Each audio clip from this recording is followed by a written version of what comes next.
پہلے آپ کی مسز کے کچھ ٹیسٹ کروانے ہوں گے، آپریشن ایسے نہیں ہو جاتا، ان کی جان کو خطرہ بھی ہو سکتا ہے۔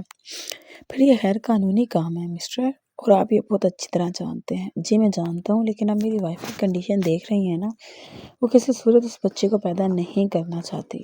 ہادی بری طرح پریشان تھا، وہ کسی صورت اس بچے سے دستبردار نہیں ہونا چاہتا تھا، لیکن آمنہ کی حالت دیکھ کر اسے اپنے جذبات کو اپنے ہی دل میں دفن کر لیا تھا۔ میں یہی تو جانتی ہوں کہ ایک ماں ہو کر وہ کیوں اپنے ہی بچے کی جان لینا چاہتی ہیں۔ اگر آپ دونوں کے درمیان کچھ مسائل ہیں تو اسے پیار سے، محبت سے حل کرنے کی کوشش کریں۔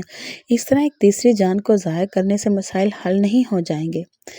آج آپ ایک ابورشن کروائیں گے، کل دوسرا، کب تک یہی سب چلتا رہے گا؟ اگر آمنہ کے ساتھ کچھ نفسیاتی مسائل ہیں تو آپ کو کسی اچھے سائیکٹرسٹ سے ان کا علاج کروانا چاہیے۔ ڈاکٹر نے کچھ نرمی سے اور کچھ سختی سے ہادی کو سمجھانے کی کوشش کی، مگر وہ نظریں چرا گیا تھا۔ آمنہ کا علاج، اس کے درد کی دوا جس کے پاس تھی، وہ اب اس ملک کو چھوڑ کر جا چکا تھا۔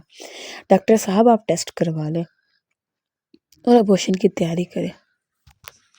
میں اسے مزید تکلیف میں نہیں دینا چاہتا۔ ڈاکٹر سے بات کر کے وہ آمنہ کے پاس پہنچا تھا، جو ابھی بھی بری طرح رونے میں مصروف تھے۔ اس کے ماں باپ اس کے سراہنے کھڑے تھے۔ اس کی ماں بار بار پوچھ رہی تھی، آمنہ ہوا کیا ہے؟ کچھ نہیں، بس مجھے یہ بچہ پیدا نہیں کرنا۔ اس کا وہی حال تھا۔ میر ہادی کی اتری ہوئی صورت دیکھ کر آمنہ کے ماں باپ کمرے سے نکل گئے تھے کہ وہ آمنہ کو سمجھا نہ سکے۔ دونوں کو ہی یہ بات معلوم نہیں تھی کہ آمنہ کی یہ حالت کیوں ہوئی ہے، کیونکہ اسے اپنے ہی بچے سے نفرت ہو گئی ہے۔ میر ہادی نے خاموش نظر آمنہ پر ڈالی تھی۔ وہ آمنہ کو کیا سمجھاتا، بس خاموشی سے آمنہ کے قریب کھڑا ہو گیا۔ اس کے بالوں میں ہاتھ پھیرتے ہوئے ایک ہاتھ سے اس کا ہاتھ تھام لیا۔ فکر نہ کرو آمنہ، ڈاکٹر سے بات کی ہے میں نے، اگر تم یہ بچہ نہیں چاہتی تو ہم ابورٹ کروا لیں گے۔ آمنہ نے نفرت سے اس پر نگاہ ڈالی تھی۔ میں تم سے اور تم سے جڑی ہر چیز سے نفرت کرتی ہوں میر ہادی۔ تم نے کیسے سوچ لیا کہ میں تمہارے بچے کو پیدا کروں گی؟ یہ بچہ اور تم، مجھے دونوں سے ہی نفرت ہے۔ میں اپنے ہاتھوں سے تمہاری جان تو نہیں لے سکتی، لیکن اس بچے کو ضرور مار سکتی ہوں۔ وہ اپنے دل کا درد بیان کر رہی تھی، اور میر ہادی نے بس اس کی آنکھوں میں جھانکا تھا، جہاں نفرت کا ایک گہرا سمندر ٹھاٹے مار رہا تھا، اور اس کے پیچھے وجہ وہ خود تھا۔ پچھلے کچھ عرصے سے آمنہ بہت زیادہ ڈسٹرب تھی۔ وہ اپنی دوستوں کا فون تک نہیں اٹھاتی تھی کہ کہیں وہ شادی کی وجہ نہ پوچھ لیں، کہیں وہ اسفند کے بارے میں کوئی سوال نہ کر لیں۔ وہ اپنے گھر میں سے بھی کسی سے بات نہیں کرتی تھی۔ اس نے خود کو بس اپنے خول میں بند کر لیا تھا، اور میر ہادی جانتا تھا کہ یہ سب کچھ اس کی وجہ سے ہوا ہے۔ اپنی محبت کو حاصل کرنے کے لیے وہ آمنہ کی محبت کو قربان کر بیٹھا تھا، اور یہی تکلیف آمنہ کو چین نہیں لینے دے رہی تھی۔ اس نے اپنا وجود تو میر ہادی کے سپرد کر دیا تھا، لیکن اب دل کے دروازے پر فقر لگا دیا تھا۔ میر ہادی کی لاکھ کوشش کے باوجود بھی اس کے دل میں ہادی کے لیے کوئی جگہ نہیں بن پائی تھی۔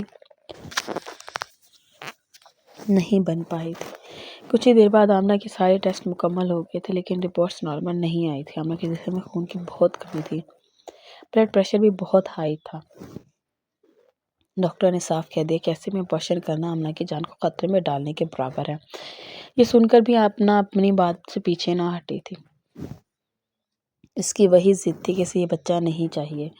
آمنہ کی ماں نے ایک زوردار تماچا اس کے منہ پر مارا تھا تاکہ اسے کچھ ہوش آئے، لیکن وہ اور بھی پھوٹ پھوٹ کر رونے لگی تھی۔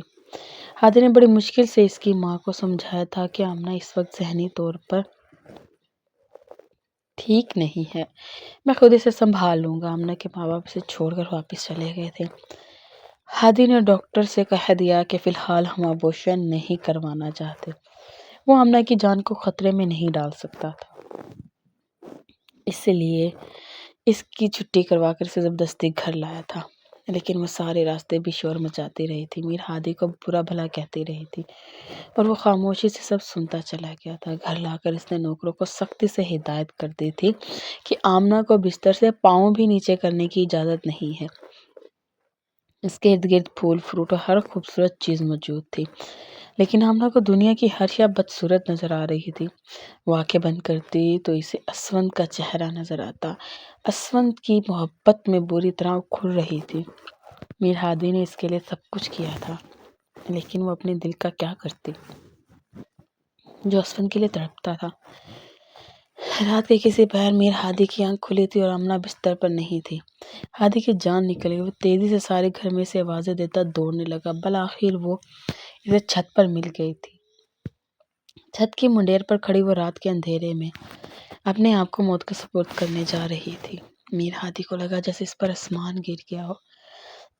تیزی سے دوڑتے ہوئے وہ آمنہ تک پہنچا تھا، اور اس سے پہلے کہ وہ چھلانگ لگاتی، ہادی نے اسے پکڑ کر کھینچ لیا تھا، پھر اس کے منہ پر ایک زوردار تمانچہ لگایا تھا۔ کیا کرنا چاہتی ہو تم؟ دماغ جگہ پر ہے تمہارا؟ میر ہادی نے اسے جھنجھوڑ ڈالا تھا۔ یہ سوال تم مجھ سے نہیں اپنے آپ سے پوچھو میر ہادی، کہ میں کون ہوں اور کہاں ہوں، مجھے کہاں ہونا چاہیے۔ تمہیں لگتا ہے کہ میں زندہ ہوں؟ یہ تمہاری غلط فہمی ہے۔ میرا دل اسی دن مردہ ہو گیا تھا جب تم نے اسونت کی جگہ ہتھیانے کی کوشش کی تھی۔ کافی عرصے بعد اس نے میر ہادی کے سامنے اسونت کا نام لیا تھا، جس سن کر میر ہادی کو شوق لگا تھا۔ وہ کچھ قدم پیچھے ہٹ گیا تھا۔ 6 مہینوں میں اس نے آمنہ کے لیے کیا کچھ نہیں کیا تھا۔ اپنی محبت، دولت، دنیا کی ہر آسائش اس کے قدموں میں ڈھیر کر دی تھی۔ برا تو اس نے اسونت کے ساتھ بھی نہیں کیا تھا۔ امریکہ میں اسے ایک بہت بڑے کمپنی میں نوکری لگوا دی تھی۔ اسے وہاں رہائش، گاڑی، سب کچھ مل گیا تھا۔ اپنے طور پر اس نے سب کے ساتھ کچھ ٹھیک ہی کیا تھا، لیکن 2 دلوں کی دنیا کو اجاڑ بیٹھا تھا، اور یہی اس کا سب سے بڑا گناہ تھا۔ آمنہ، خدا کے واسطے مجھے معاف کر دو، اپنے ساتھ میری اولاد کے ساتھ یہ سب نہ کرو، میں مر جاؤں گا۔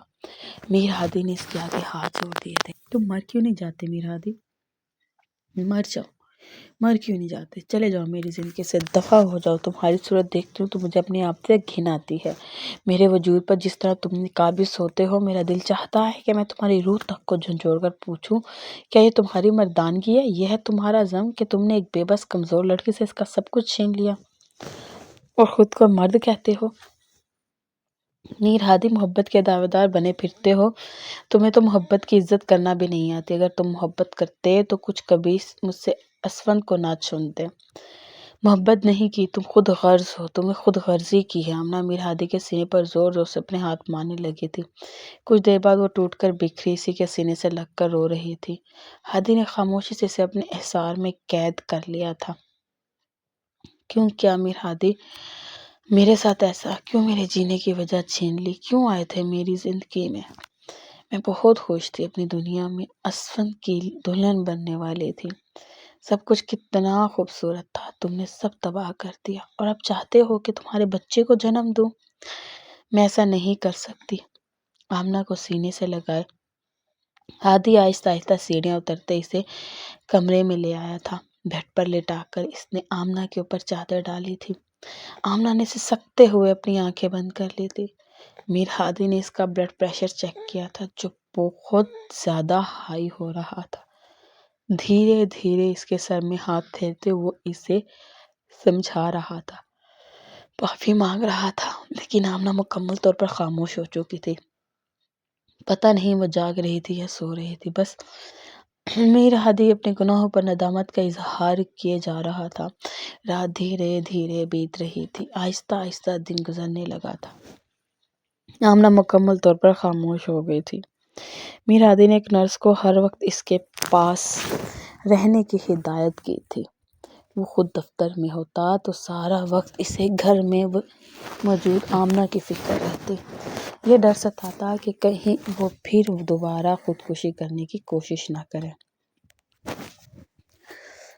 اس نے دوبارہ ایسا کچھ نہیں کیا تھا۔ آہستہ آہستہ اس کا بی پی بھی ٹھیک ہونے لگا تھا، مگر اسے اس بچے سے نہ محبت تھی نہ انسیت تھی۔ وہ بس اٹھتے بیٹھتے اس کی موت کی دعائیں مانگتی تھی۔ میر ہادی کے مر جانے کی خواہش رکھتی تھی۔ حمل کے 8ویں مہینے میں آمنہ کی سالگرہ آ گئی تھی۔ میر ہادی نے اس کے لیے سارے گھر کو ڈیکوریٹ کر دیا تھا، سب سے مہنگی ترین گاڑی آرڈر کر کے اس کے لیے امپورٹ کروائی تھی۔ سب کچھ بہت خوبصورت تھا۔ گلاب کے پھولوں کی خوشبو 400 بسی ہوئی تھی، بس ایک وہی تھی جو اس اداس شام کا حصہ بنی ہوئی تھی۔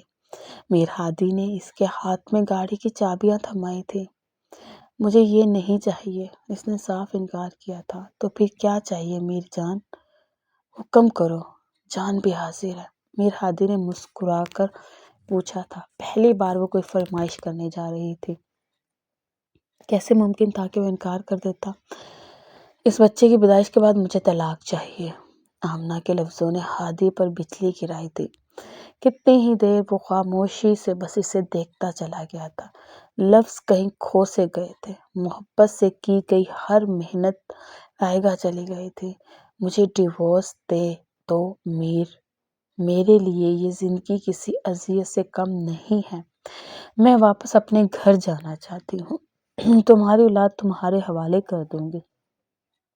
یہی سوچ کر میں نے دوبارہ تم سے ابورشن کی بات نہیں کی کہ اگر تمہیں اولاد چاہیے تو تم رکھ لو، لیکن مجھے آزاد کر دو، میں واپس جانا چاہتی ہوں ہادی۔ وہ ہاتھ جوڑ کر آنسو بہانے لگی تھی۔ بنا کچھ کہے میر ہادی سے اپنے سینے سے لگا لیا تھا۔ وہ اس کی سسکیوں کو محسوس کر سکتا تھا، اس کی اذیت کو سمجھ سکتا تھا، کیونکہ پچھلے 1 سال سے وہ بھی اسی اذیت کا شکار تھا۔ محبت کو کھو دینے کا غم کیا ہوتا ہے، یہ آمنہ کے ساتھ ساتھ ہادی بھی جان گیا تھا، کیونکہ آمنہ اس کی ہو کر بھی اس کی نہیں تھی۔ باقی کی رات خاموشی سے گزر گئی تھی۔ میر ہادی نے آمنہ کی اس فرمائش پر کوئی جواب نہیں دیا تھا۔ 9واں مہینہ شروع ہو چکا تھا۔ آمنہ کی طبیعت مستقل بگڑ رہی تھی۔ پھر ایک رات درد بہت بڑھا تو اسے فوراً ہسپتال لے جانا پڑا۔ آمنہ کی تکلیف دیکھ کر میر ہادی خود بھی رو پڑا تھا۔ آمنہ کو ڈیلیوری روم میں لے جایا گیا تھا اور ہادی جائے نماز بچھا کر خدا کے حضور حاضر ہو گیا تھا۔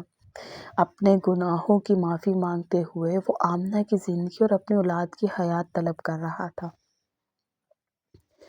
اسے احساس تھا کہ اس نے آمنہ کے ساتھ بہت زیادتی کی، لیکن اب وہ اپنی ہر زیادتی کا ازالہ کرنا چاہتا تھا۔ سجدے میں سر رکھے وہ رو رہا تھا کہ جب ہی آمنہ کی ماں نے اس کے کاندھے پر ہاتھ رکھا اور اسے وہ خوشخبری سنائی تھی جسے سن کر وہ اپنے رب کا شکر گزار ہو گیا تھا۔ آمنہ نے خوبصورت سی بیٹی کو جنم دیا تھا جو ہو بہو آمنہ کی جیسی تھی۔ ڈاکٹر نے چادر میں لپٹی اس گلابی گڑیا کو لا کر میر ہادی کی گود میں ڈال دیا تھا۔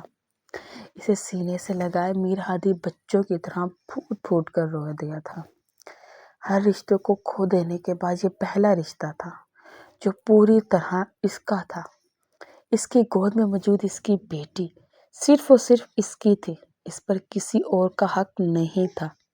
وہ بے اختیار اسے چومتا چلا گیا تھا۔ کچھ دیر بعد ڈاکٹر نے آمنہ سے ملنے کی اجازت دی تھی۔ وہ اپنی بیٹی کو گود میں لیے آمنہ کے پاس گیا تھا۔ آمنہ نے نگاہیں پھیر لی تھی۔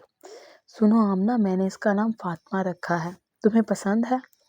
وہ بہت نرمی سے آمنہ سے پوچھ رہا تھا۔ اسے اب آپ کو اپنے پاس ہی رکھنا ہے، اس لیے اس کا جو چاہے نام رکھے۔ آپ کو یاد ہے نہ کہ میں نے اپنی سالگرہ پر آپ سے کیا تحفہ مانگا تھا؟ آمنہ نے پھر وہی بات دہرائی تھی جو میر ہادی کے لیے بہت ہی اذیت ناک تھی۔ وہ خاموشی سے نظریں چرایا تھا، اسے اندازہ تھا کہ آج کے دن بھی وہ ایسی بات کرے۔ میر ہادی کی خاموشی پر آمنہ کا دل وسوسوں کا شکار ہوا تھا۔ پتہ نہیں ہادی اس کی بات ماننے والا تھا یا نہیں۔ وہ اس آس پر زندہ تھی کہ بچے کی پیدائش کے بعد ہادی سے آزاد کر دے گا، لیکن اسپتال چھٹی کروا کر ہادی سے اپنے ساتھ لے گیا تھا۔ اس نے ہر ممکن اس کا خیال رکھا تھا، بچی کو بھی ہر وقت اپنی گود میں رکھتا۔ آمنہ نے بچی کی گود میں لینا تک گوارا نہیں کیا تھا۔ ہادی خود اسے فیڈر بنا کر پلاتا، اس کا ڈائپر چینج کرتا، ملازماؤں کے ساتھ مل کر اسے نہلاتا دھلاتا، لیکن آمنہ پلٹ کر پھر ایک نظر نہ ڈالتی۔ دفتر سے لوٹتے ہی ہادی کسی ننھے بچے کی طرح فاطمہ کو گھنٹوں اپنے ساتھ لیے بیٹھا رہتا اور اسے کھیلتا رہتا۔ آمنہ نے ہادی کا یہ روپ پہلی بار دیکھا تھا۔ وہ حیران رہ گئی تھی کہ میر ہادی جیسا جوان اور خوبصورت مرد ایک ننھی سی بچی کے ساتھ کس طرح بچہ بن جاتا ہے۔ فاطمہ کے ساتھ ہادی کا ایک الگ ہی روپ ہوتا۔ آمنہ خاموشی سے ان دونوں کو تکتی، لیکن کبھی ان دونوں کے درمیان نہ آتی۔ 2 مہینے پر لگا کر اڑ گئے تھے۔ ان 2 مہینوں میں آمنہ نے میر ہادی کے فیصلے کا انتظار کیا تھا، لیکن جب ہادی نے کوئی پیش قدمی نہ کی تو آمنہ کا صبر ختم ہو گیا۔ وہ دفتر سے لوٹا ہی تھا کہ آمنہ اس کے سامنے کھڑی ہو گئی تھی۔ تم سمجھتے کیوں نہیں ہو؟ میں تمہارے ساتھ نہیں رہنا چاہتی۔ وہ غصے میں چیخ اٹھی تھی۔ ہادی نے کچھ دیر خاموشی سے اسے دیکھا اور پھر کہنے لگا، ٹھیک ہے، اپنے گھر چلی جاؤ، کچھ دن وہاں گزار لو، پھر جو تم کہو گی ویسا ہی ہوگا۔ دل پر پتھر رکھ کر ہادی نے اسے اس کے گھر بھیج دیا تھا۔ آمنہ کی خوشی کی انتہا نہ رہی تھی۔ فاطمہ کے بغیر وہ اپنے گھر چلی آئی تھی۔ وہ سارا راستہ سوچتی رہی تھی کہ اسفند کو فون کرے گی، اسے گھنٹوں باتیں کرے گی، اسے واپس بلا لے گی اور پھر اس کے ساتھ ایک نئی زندگی کی شروعات کرے گی۔ انہی سوچوں کے درمیان اس کا گھر آ گیا تھا اور یہ دیکھ کر اس کے سارے گھر والے حیران رہ گئے تھے کہ وہ تنہا آئی تھی۔ وہ سب فاطمہ کے بارے میں پوچھ رہے تھے، لیکن اس سے فاطمہ کی کوئی پرواہ ہی نہیں تھی۔ اس کی ماں یہ دیکھ کر انتہائی غصے میں آ گئی تھی۔ کیسی ماں ہو تم؟ آمنہ 2 مہینے کی بچی کو ملازماؤں کے حوالے چھوڑ آئی ہو۔ ہاں تو کیا ہوا؟ اماں، اس کا باپ گھر آنے ہی والا تھا، دیکھ لے گا اسے، آمنہ نے تلخی سے کہا تھا۔ آمنہ کی ماں اسے سمجھانے لگی تھی کہ اپنا گھر برباد نہ کرو، ہادی بہت اچھا ہے۔ اپنی ماں کی یہ بات سن کر اس نے بہت سرد نگاہوں سے اپنی ماں کو دیکھا تھا۔ اسے اپنے گھر آئے 2 گھنٹے ہی گزرے تھے۔ وہ سوچ رہی تھی کہ جیسا ہی موقع ملے گا وہ اسفند کو کال ملائے گی، لیکن اس سے پہلے ہی چچی جان نے باتوں باتوں میں ایک ایسی خبر سنائی جسے سن کر وہ بالکل دنگ رہ گئی تھی۔ اسفند یار نے پردیس میں شادی کر لی تھی۔ چچی جان کے موبائل میں اس کے ڈھیروں تصاویر تھی۔ وہ ان سے بات کرتا تھا، انہیں تصاویر بھیجتا تھا۔ اس کی شادی کی اور ہنی مون پیریڈ کی تصاویر تھی۔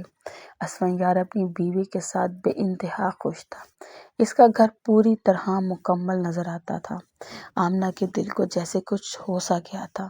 اسفند کو کسی اور کے ساتھ دیکھنا اس کے لیے کس قدر تکلیف دہ تھا، وہ کسی سے کہہ بھی نہ پائی تھی۔ کتنی ہی دیر وہ خاموشی سے اپنے کمرے میں بند رہی تھی۔ اچانک اسے بچے کے رونے کی آواز آئی۔ وہ بری طرح تڑپی۔ ایسے لگا تھا جیسے فاطمہ رو رہی ہے، مگر فاطمہ تو پہلے بھی اس کے سامنے روتی تھی۔ اس کا دل کبھی نہیں مچلا تھا۔ پھر اسے خیال آیا تھا کہ بھلے ہی وہ فاطمہ کو گود میں نہ اٹھاتی تھی، مگر اسے معلوم ہوتا تھا کہ فاطمہ کے روتے ہی کسی نہ کسی ملازم نے اسے سنبھال لیا ہے۔ مگر اس وقت تو صرف فاطمہ ہی کے رونے کی آوازیں محسوس ہو رہی تھی۔ وہ فوراً دوڑ کر نیچے آئی تو دیکھا کہ گھر میں کام والی ملازمہ آئی ہوئی تھی اور اس کی بچی رو رہی تھی۔ آمنہ خاموشی سے بچی کو دیکھتی رہی، جو اپنی ماں کے آگے پیچھے گھومتی ہوئی آنسو بہا رہی تھی، اور اس کی ماں جھاڑو پوچھے میں مصروف تھی، لیکن اس نے اپنی بچی کو بھی اپنی گود میں اٹھایا ہوا تھا۔ بے اختیاری آمنہ کو ہادی یاد آیا تھا، جو اپنے سارے کام کاج کے بیچ بھی آمنہ کو گود میں فوراً اٹھا لیا کرتا تھا۔ لیپ ٹاپ کھولے کسی میٹنگ میں مصروف ہوتا تو بھی فاطمہ اس کی گود میں ہلکے ہلکے جھولے لے رہی ہوتی۔ کئی بار اس نے ہادی کو اس کی بات کو محسوس کیا تھا کہ وہ دفتر سے گھر لوٹنے کے بعد فاطمہ کو ایک پل بھی خود سے جدا نہیں کرتا، اور آج اس بات کو یاد کر کے اس کے چہرے پر مسکراہٹ آئی تھی۔ وہ آہستگی سے ملازمہ سے کہنے لگی، اسے گود میں لے کر تم کام کرتی ہو، تھکتی نہیں ہو؟ بی بی جی کتنی بھی تھکن ہو، ماں تو ماں ہی ہوتی ہے، اولاد کا رونا کہاں برداشت ہوتا ہے۔ اگر ابھی اسے گود سے نیچے اتاروں گی تو یا بری طرح روئے گی، اس لیے میں اسے گود میں ہی رکھتی ہوں۔ تمہارا شوہر نہیں دیکھتا بچی کو؟ آمنہ دلچسپی سے اس کی طرف دیکھتے ہوئے پوچھنے لگی۔ میرا شوہر تو مجھے دیکھتا بی بی، بچی کو کیا دیکھے گا، دوسری شادی کر لی ہے اس نے، کماتا کچھ نہیں ہے، اس لیے گھر بچے ساری ذمہ داریاں مجھے ہی دیکھنی ہیں۔ محبت کرنے والا مرد تو قسمت والوں کو ملتا ہے، بی بی جی ہمیں تو بس اپنا گزارا ہی کرنا ہے۔ گہری سانس بھرتے ملازمہ نے حیرت سے آمنہ کو دیکھا اور پوچھنے لگی، آپ کی تو بہت چھوٹی بچی ہے، آپ کیسے اسے چھوڑ کر آ گئی؟ وہ تو ابھی دودھ پیتی ہوگی، آپ کے بغیر کیسے رہے گی؟ آمنہ ایک دم خاموش ہو گئی تھی۔ بے شک اس نے 2 مہینے سے فاطمہ کو گود میں نہیں لیا تھا، لیکن فاطمہ اس کی آنکھوں کے سامنے رہتی تھی۔ وہ خاموش نگاہوں سے فاطمہ کو میر ہادی کے ساتھ دیکھا کرتی تھی، اور اسے آ کر اب تقریباً 3 گھنٹے ہونے والے تھے۔ 3 گھنٹوں میں فاطمہ نے کیا کیا ہوگا؟ میر ہادی نے اسے کیسے سنبھالا ہوگا؟ یہ سارے سوال اس کے ذہن میں گردش کرنے لگے تھے۔ نہ چاہتے ہوئے بھی وہ بار بار فاطمہ کے بارے میں سوچ رہی تھی۔ اسفیار کی شادی کا خیال بھی اس کے ذہن سے نکل گیا تھا۔ بس یہی فکر تھی کہ فاطمہ ملازمہ اس کا ٹھیک سے خیال رکھ رہے ہوں گے یا نہیں۔ جب کچھ دیر اور گزری اور اسے فاطمہ کے خیال ستانے لگا تو اس نے خود ہی فون اٹھا کر گھر کا نمبر ملایا تھا۔ اتفاق سے فون ہادی نے اٹھایا تھا۔ آمنہ کے لفظ کہیں کھو سے گئے تھے۔ وہ پوچھ بھی نہ سکی کہ فاطمہ کیا کر رہی ہے۔ ہادی نے اس کی خاموشی سنی تو آشفتے سے کہنے لگا، ہادی اپنے پورے ہوش و حواس میں، آمنہ تمہیں اس سے پہلے کہ وہ مزید کچھ کہتا، آمنہ بری طرح چیخ پڑی تھی، کیا کہہ رہے ہیں ہادی؟ خدا کے لیے خاموش ہو جائیں۔ اس کی آواز پر ہادی چپ ہو گیا تھا۔ تمہاری خواہش پوری کر رہا ہوں، یہی چاہتی ہو نا تم؟ تو میں اب جانتا ہوں تم کبھی واپس نہیں آؤ گی۔ آمنہ پھوٹ پھوٹ کر رونے لگی تھی۔ مت رو آمنہ، میں مزید تمہیں تکلیف نہیں دینا چاہتا۔ میں فاطمہ کو لے کر باہر کے ملک چلا جاؤں گا، تم یہاں سکون سے اپنی زندگی گزارنا۔ میں نے اپنا گھر بھی تمہارے نام کر دیا ہے۔ ہادی اور بھی بہت کچھ کہہ رہا تھا مگر آمنہ کو کچھ سنائی نہیں دے رہا تھا۔ وہ چیخ کر کہنے لگی کہ آپ نے ہی تو کہا تھا ہادی کہ کچھ دن اپنے گھر گزار آؤ، پھر دیکھیں گے۔ تو پھر چند گھنٹوں میں ہی یہ فیصلہ کیسے ہو گیا؟ میں گھر واپس آ رہی ہوں ہادی، آ کر بات کرتی ہوں۔ اسے فون بند کیا تھا۔ ڈرائیور اور گاڑی اس کے پاس تھے۔ وہ فوراً گھر کے لیے نکل پڑی تھی، لیکن اسے کیا معلوم تھا کہ آگے اس کے لیے کیسی قیامت کھڑی ہے۔ اس کی ہر دعا قبول ہونے کا وقت آ گیا تھا۔ وہ گھر پہنچی تھی اور اسے پتہ چلا تھا کہ میر ہادی فاطمہ کو لے کر ہسپتال گیا ہے۔ فاطمہ کو آمنہ کے جاتے ہی شدید بخار چڑھ گیا تھا۔ ملازموں نے ہادی کو گھر بلایا تھا۔ جب وہ گھر پہنچا تو فاطمہ کو بخار میں بینچار تھے، اور اس وقت ہی آمنہ کا فون آیا تھا۔ میر ہادی نے جب ہی اسے طلاق دینے کی بات کی تھی۔ جسے لگا تھا کہ آمنہ بخار میں تپتی ہوئی فاطمہ کو جان بوجھ کر چھوڑ کر گئی ہے۔ فاطمہ کی طبیعت کو سن کر آمنہ کے ہوش اڑے تھے۔ وہ سیدھے ہسپتال کے لیے نکل گئی تھی۔ ڈھونڈتے ڈھونڈتے وہ اس تک پہنچ گئی تھی جہاں اس کی بیٹی کے ننھے سے وجود کو سوئیاں لگی ہوئی تھی۔ میر ہادی آنکھوں میں آنسو لیے بیٹی کے پاس ہی موجود تھا۔ آمنہ دوڑ کر فاطمہ کے پاس پہنچی تھی۔ کیا ہوا ہے فاطمہ کو؟ ہادی، وہ گھبرا کر پوچھ رہی تھی۔ فٹس آئے ہیں، ڈاکٹرز چیک کر رہے ہیں، کچھ ضروری ٹیسٹ وغیرہ ہونے ہیں۔ میر ہادی نے بس سرسری سا جواب دیا تھا۔ اس نے آمنہ سے نظریں نہ ملائی تھی۔ آمنہ فاطمہ کے ننھے ہاتھوں کو پکڑ کر روئے جا رہی تھی، اور ہادی حیرت سے آمنہ کو دیکھ رہا تھا۔ اسے کب سے فاطمہ سے محبت ہو گئی تھی؟ آمنہ کا رو رو کر برا حال ہوا تو ہادی نے اسے اپنے قریب کیا۔ اس طرح سے نہ رو فاطمہ، جلدی ٹھیک ہو جائے گی۔ ہادی نے اسے تسلی دی تھی۔ مجھے ڈر لگ رہا ہے ہادی، میری کوئی بد دعا قبول نہ ہو جائے۔ انجانے میں میں نے آپ کو اور اپنی اولاد کو بہت بد دعائیں دی ہیں۔ اپنے غصے میں اپنی نفرت میں یہ کیا کر دیا؟ اگر فاطمہ کو کچھ ہو گیا تو میں مر جاؤں گی۔ میں نے کبھی کہا نہیں ہادی، کبھی جتایا نہیں، لیکن میں فاطمہ سے بہت محبت کرتی ہوں، میرے وجود کا حصہ ہے۔ ایسے کیسے ممکن ہے کہ میں اسے دھتکار دوں؟ آمنہ بے اختیار اپنی محبت کا اظہار کر رہی تھی۔ ہادی بس اس کے لفظوں کا سنتا چلا گیا تھا۔ تھوڑی ہی دیر بعد ڈاکٹر نے یہ کہہ کر دونوں کو باہر نکال دیا کہ آمنہ کی حالت خراب ہو رہی ہے، آپ لوگ باہر جائیں۔ دونوں باہر تو آ گئے تھے، لیکن نگاہیں دروازے پر لگے شیشے پر جم گئی تھی۔ ننھی سی فاطمہ اس بار مشینوں میں جکڑی ہوئی تھی۔ ہادی نے صبر کی حد بھی ختم ہوئی تو وہ بھی آمنہ کا ہاتھ تھام کر رونے لگا۔ کئی گھنٹوں بعد جا کر فاطمہ کی طبیعت سنبھلی تھی۔ ڈاکٹروں نے کچھ دوائیوں کے ساتھ اسے رات تک ڈسچارج کر دیا تھا۔ آمنہ اسے سینے سے لگائے اپنے گھر لے آئی تھی۔ آمنہ کے سارے گھر والے بھی موجود تھے۔ سب نے آمنہ کو خوب ڈانٹا تھا کہ وہ بچی کو چھوڑ کر کیوں آئی۔ اسے وعدہ کر لیا تھا کہ اب وہ فاطمہ کو ایک پل کے لیے بھی نہیں چھوڑے گی۔ اس نے فاطمہ کو ایک ماں کی طرح سے سینے سے لگایا تھا۔ وقت گزرتا چلا گیا تھا۔ ہادی اور اس کے درمیان کچھ فاصلے اب بھی باقی تھے۔ فاطمہ 6 مہینے کی ہوئی تو ہادی نے آمنہ کو بتایا کہ وہ بزنس کے سلسلے میں کچھ مہینوں کے لیے باہر جا رہا ہے۔ وہ آمنہ اور فاطمہ کو آمنہ کے گھر چھوڑنا چاہتا تھا۔ اس کے جانے کا سن کر آمنہ کی سانسیں بے ترتیب ہوئی تھی۔ میں اور فاطمہ بھی آپ کے ساتھ جائیں گے، وہ ایک دم ہی تڑپ کر بولی تھی۔ ہادی نے اسے حیرت سے دیکھا تھا۔ میں اور میری بیٹی آپ کی ذمہ داری ہیں، ہادی میرے گھر والوں کی نہیں۔ آپ جہاں جائیں گے ہم ساتھ جائیں گے۔ غصے میں آمنہ نے ایک نگاہ اس پر ڈالی تھی اور خود ہی اس کے قریب آ کر اس کے سینے پر سر ٹکا گئی تھی۔ ہادی کے چہرے پر ایک دھیمی سی مسکراہٹ ٹھہر گئی تھی۔ آہستہ آہستہ یہ فاصلے مٹ رہے تھے۔ اس نے اپنے گناہوں کی بہت بڑی سزا کاٹ لی تھی۔ محبت میں کی جانے والی غلطی پر وہ بہت پچھتایا تھا، لیکن اب محبت نے خود اپنے دروازے اس کے لیے کھول دیے تھے۔ صبح کا سورج ان دونوں کی زندگی میں ایک نئی روشنی لانے والا تھا۔